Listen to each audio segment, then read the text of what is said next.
Waraanni bilisummaa Oromoo WBOn giddu galeessa keessatti humnoota mootummaa Abiyyi Ahmad haleellaa jajjabduu irratti raawwatee akka jiru beeksisee jira.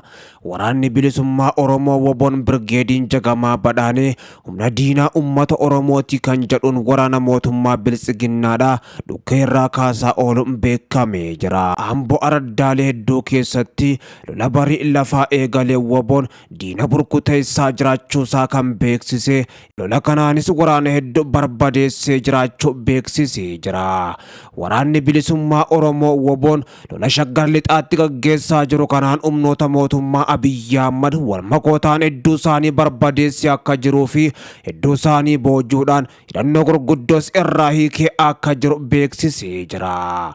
Kana qofa otoo hin taane waraanni bilisummaa Oromoo WBOn zoonii kibbaattis Konyaan Gujii Lixaa Birgeediin Biiftuu bilisummaadhaa aanaa Qarcaa fi akkasuma aanaa Bulee Horaatti tarkaanfii ilaaleessaa waraana mootummaa Biltsiginnaa irratti fudhateen waraana hedduu du'aa fi madoodhaan adabee jiraachuu beeksisee jira. Tarkaanfii waraanni bilisummaa Oromoo WBOn bakka saditti waraana Biltsiginnaa irratti fudhateen loltoota Biltsiginnaadhaa 100 ol du'aayyuu adabuu 70 ol madoon dammii hin qabneen adabee jiraachuu waraanni bilisummaa Oromoo WBOn zoonii kibbaa beeksisee jira. Gama meeshaatiin waraanni bilisummaa Oromoo WBOn lola guddaa guyyaa har'aan tanaa zoonii kibbaatti gaggeesse kanaan qawwee AKM dabalatee bireenii tarkii akkasuma bombii rasaasa bireenii 600 ol rasaasa AKM dhaa 1250 ol uffata waraana garagaraa irraa boojuudhaan mooraa qabsoo bilisummaa Oromootiif galii taasisee jiraachuu waraanni bilisummaa Oromoo WBOn beeksisee jira. Waraanni bilisummaa Oromoo WBOn jiddu galeessatti godina Shaggar Lixaatii fi akkasuma kibba Oromiyaatti ammoo humnoota mootummaa Abiyyi Ahmad barbadeessaa akka jiru kan beeksise humnoota walmakoo ta'anii maqaa waraana bilisummaa Oromoo balleessuu fi opereeshinii isa xumuraa humnoota shiftaadhaa qulqulleessu joon bobbaafaman gubbatti fudhateen yeroo ammaan tanaa akka baala mukaatti harcaasuudhaan injifannoo gurguddoo gonfatee jiraachuu gootichi waraana bilisummaa Oromoo WBOn beeksisee jira. WBOn yeroo garagaraatti mootummaan Abiyyi Ahmad duula guddaa qindaa gubbatti labsuus otoo hin danda'amin har'aan tana kan ga'e ammoo jiddu galeessa biyyattii dabalatee akkasuma kibbaa fi lixa Oromiyaa akkasumatti bahaanis bahuudhaan bakkoota hedduutti mul'ate humnoota mootummaa Abiyyi Ahmad harcaasuu irratti argama. Imalli keenya if duuba deebis kan hin qabne jechuudha yeroo ammaan tana dhaadachaa jira. Humnoonni mootummaa Abiyyi Ahmad baay'inaan jiddu galeessa dabalatee gama kaaniin lixa Oromiyaatti bobbaafamanis achi buutee miila Bakar Waaree waraana bilisummaa Oromootiin kan ta'an ammoo kibba Oromiyaatii fi jiddu galeessattis guyyaa har'aan tanaa WBOn lola guddaa gaggeessaa jiruun humnoota mootummaa Abiyyi Ahmad bakka awwaalcha isaanii Oromiyaa taasisee jiraachuus WBOn beeksisee jira. Erga waraanni mootummaa federaalaa Maqalee gadhiisee been booda jilli qondaaltota olaanoo mootummaa federaalaa yeroo jalqabaatiif wiixata har'aan tanaa muddee gaafa 26 bara 2022 gara magaalaa guddoo naannoo Tigraay Maqaleettis imalee jira. Erga mootummaa federaalaa fi garee TPLF kan waggoota lamaa oliif wal waraanaa turan jidduutti waliigalteen nagaa taasifame as qondaaltonni mootummaa federaalaa gara Maqaleetti yoo imalan kan jalqabaati. Jilli qondaaltota mootummaadhaa gara naannichaatti imalan kunis ammoo afyaa'ii mana maree obbo Tasgaayee Caafootiin kan durfamu yoo ta'u ministeerota mootummaa federaalaa lamaan kanneen mootummaa bakka bu'uudhaan marii nagaa Afrikaa kibbaa Piriitooriyaatti mallatta'e dursan ministeerota mootummaa fi duree telekoomiidhaa kan hammatu ta'uunis baramee jira. Imalli gara Maqaleedhaa taasifame kuni waraana waggoota lama oliif naannichatti gaggeeffamaa ture wal qabatee naannoon Tigraay intarneetii dabalatee tajaajilawwan kominikeeshinii bu'uuraa addaan citee kan ture yoo ta'u waliigaltee nagichaatiin booda ammoo sararriiwwan tajaajiloota kanneenii deebi'ee akka eegalus abdatamaa jira. Imalli jila qondaaltota mootummaa federaalaa ammaa kunis ammoo hojiirra oolmaa waliigaltichaa saffisuu irratti kan xiyyeeffate ta'u miidiyaalee mootummaatis gabaasaa jiru. Durataan TPLF Dr.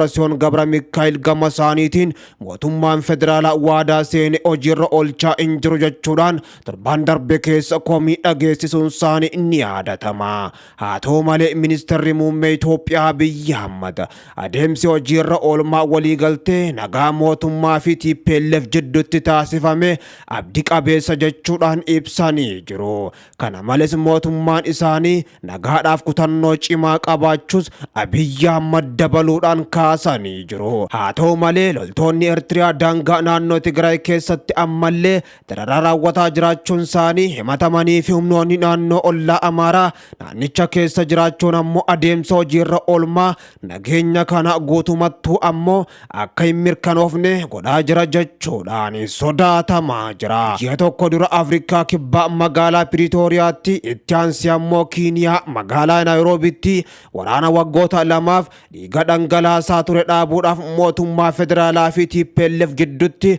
waliigaltee irra gahame waraanni dhaabbachuun isaatis ni yaadatama. Waliigaltee nagaa mallatteessuu hordofee waraanni mootummaa federaalaa fi humnoota Tigraay gidduutti gaggeeffamaa ture kan dhaabbate yoo ta'u dhiyeessiin gargaarsa namummaas kallattiiwwan garaagaraatiin gara naannichaatti seenaa jiraachuu mootummaa fi dhaabbileen gargaarsa namummaatis beeksisanii jiru. Haa ta'u malee Maqaleen qondaaltota mootummaa federaalaatiin ammoo yoo daawwatamtu kun kan waggoota lama asitti jalqabaa ta'uudhaan mul'atee jira. Waraanni suukanneessaan waggoota lama oliif naannoo Tigraayitti eegalee tures ammoo booda keessa gara naannoolee ollaa Afaarii fi Amaaraatti babal'achuudhaan buqqaatii miiliyoonotaatiif ammoo badiinsa lubbuu namoota kumaatamaaf madda ta'uun isaatis ni yaadatama. Biltsiginnaadhaa fi TPLF yeroo ammaan tana araaramuu isaanii ifatti mul'isaa waan jiran fakkaatu qondaaltonni olaanoo mootummaa federaalaa yookaan ammoo kanneen harka mirgaa Abiy Ahmad ta'an Maqaleetti imaluudhaan Dabratsiyoonii fi Geetaachoo Raddaatii wajjin maris gaggeessaa jiru. Oromiyaa keessatti ammoo haga ammaatti ibiddi biltsiginnaadhaan qabsiifames hin dhaabbanne maqaa waraana bilisummaa Oromoo waboo balleessuu jedhuun duguggaan sanyiidhaa finxaaleeyyii Amaaraatii fi raayyaa ittisa biyyattiitiin uummattoota gubbatti gaggeeffamus itti fufee jira. Aangawoonni mootummaa federaalaa fi TPLF wal waraansa waggaa lamaaf gaggeessaa turaniin booda daawwannaaf Maqaleetti guyyaa kaleessaa wal gahanii jiru. Erga sadaasa bara 2020 waraansi Tigraay keessatti jalqabame booda yeroo jalqabaatiif jilli mootummaa Abiy Ahmad waliigaltee nagaa baatii sadaasa bara 2022 taasifame tajaajiludhaaf Maqaleetti kan imalan. Maadii Abdulbaasit Gootosaa qaba. Erga sadaasa bara 2020 wal waraansi Tigraay keessatti jalqabee as yeroo jalqabaatiif jilli mootummaa Abiy Ahmad waliigaltee nagaa baatii sadaasa bara 2022 taasifame tajaajiluf Maqaleetti kan imalan. Gudeeddiin ajjechaan seeraan alaa hongeen namtolchee qarqaarsa yaalaa fi tajaajila dhoowwuu akkasumas duguggaa sanyii kan ministeerri dhimma alaa Ameerikaa Antooni Bilinken ibsan gochawwan waraana gara jabinaa sadaasa bara 2020 kaaba Itoophiyaa keessatti dhohe keessaa isaan tokko. Kana malees diinummaan jabaachaa dhufe arrabsoowwan sabummaa irratti xiyyeeffatan ministeera muummee Abiy Ahmad dabalatee qondaalota mootummaa ol aanoodhaan fayyadamaa turan. Waliigalteen sadaasa bara 2022 Afrikaa kibbaatti taasifame booda jilli mootummaa Abiy Ahmad dura ta'aa TPLF Dabratsiyoon Gabra Mikaa'el waliin wal arguudhaan marii gaggeessuu televezyiiniin naannoo Tigraay gabaasee jira. Dubbimaan TPLF obbo Geetaachoo Raddaa gama isaaniitiin imalli jila mootummaa kunii waliigaltee waraana xumura itti tolchuu keessatti tarkaanfii guddaadha jechuun ibsanii jiru. Mariin bu'a qabeessa taasifameera, hubannoorras gahameera, tajaajiloota bu'uuraa bakkatti deebisuudhaaf mallattoo mootummaan agarsiise kan jajjabeeffamudha jechuunis ibsan. Haa ta'utii garuu TPLF ammallee tarreewwan shororkeessummaa seera mootummaa federaalaa Itoophiyaa keessatti tarreeffamee jira. Paarlaamaan biyyattii tarree shororkeessummaa keessaa osoo hin haqin afyaa'ii mana marichaa Taaggasaa Caafoo abbaa alangaa waliigalaa Geediyoon Ximaatewos dabalatee qondaalonni mootummaa olaanoon Maqaleetti argamuun ogeeyyii seeraa biratti qeeqa mudataa jira.